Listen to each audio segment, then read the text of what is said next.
এক ইহুদি কিশোর বিষ্ণু ইসলামের খেদমত করতে, ইহুদি ছেলে আমার নবীর খেদমত করতো, তারা ছিল নবীর প্রতিবেশী। তো অনেকদিন হয় ইহুদি ছেলেটা আসে না। বিষ্ণুনবী খোঁজ দিলেন, ঘটনা কি? একটা ইহুদি ছেলে না আমার খেদমতে আসতো, ছেলেটা কই? খোঁজ নিয়ে জানলেন ছেলেটা অসুস্থ। বিষ্ণু ইসলাম ওই ইহুদির বাড়িতে চলে গেলেন ওই ছেলেটাকে দেখা করার জন্য, ভিজিট করার জন্য। সুবহানাল্লাহ পড়বেন না? গেলেন, যে দেখে ইহুদি ছেলেটা মুমূর্ষ, জান জান যায় যায় ভাব, বিছানায় পড়ে আছে, তার বাবা দাঁড়ানো। বিশ্বনবী তার মাথার পাশে বসলেন, মাথায় হাত বুলিয়ে দিলেন, আর ছেলেটাকে বললেন, আসলিম, হে ইহুদি ছেলে, আসলিম, ইসলাম ধর্ম গ্রহণ করো। তো ছোট্ট ছেলে ভাবে আমরা ইহুদি, এখন ইসলাম ধর্ম গ্রহণ করলে আব্বা যদি বকা দেয়। ফানাযারা ইলা ওয়াজহি আবি, ছেলেটা তার বাবার চেহারার দিকে তাকালো, দেখি আব্বা কি কয়। আব্বা যদি বলে তাইলে ইসলাম ধর্ম গ্রহণ করবে। ইহুদি ছেলেটা তার বাবার দিকে যখন তাকালো, ওর বাবা বলে, আতি আবুল কাসিম, আবুল কাসিম যা বলে তাই করো।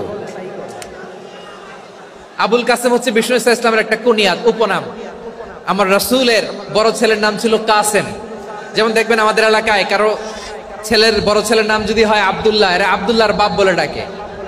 কারো বড় মেয়ের নাম যদি হয় ফাতেমা, এরা কি ডাকে? ফাতেমার বাপ বলে না? তো বিষ্ণু ইসলামের বড় ছেলের নাম ছিল কাসেম। ইহুদি বাবা বলল, আতি আবুল কাসেম, আবুল কাসেম যা বলে তাই শোনো, মানে মোহাম্মদ যা বলে তাই শোনো। এই কথা শুনে ছেলে সাহস পাইছে, ছেলে আবার পড়তে আরম্ভ করলো, আশহাদু আল্লাহ ইলাহা ইল্লাল্লাহ ওয়া আশহাদু আন্না মুহাম্মাদার রাসূলুল্লাহ, পড়েন আল্লাহু আকবার।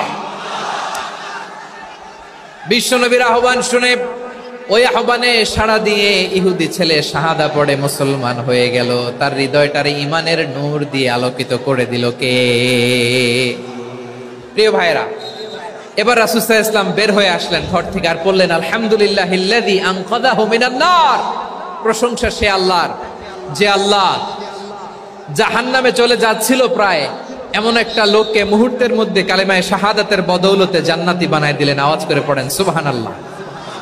এই হাদিস থেকে আমরা কি শিখলাম? What is the moral of the story?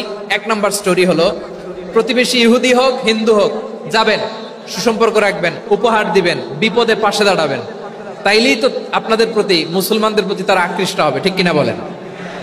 আপনি যদি হিন্দুদের সাথে বৌদ্ধদের সাথে নাই মিশেন, নাস্তিকের কাছে নাই যান, তো ইসলামের সৌন্দর্যটা ওরা বুঝবে কেমনে?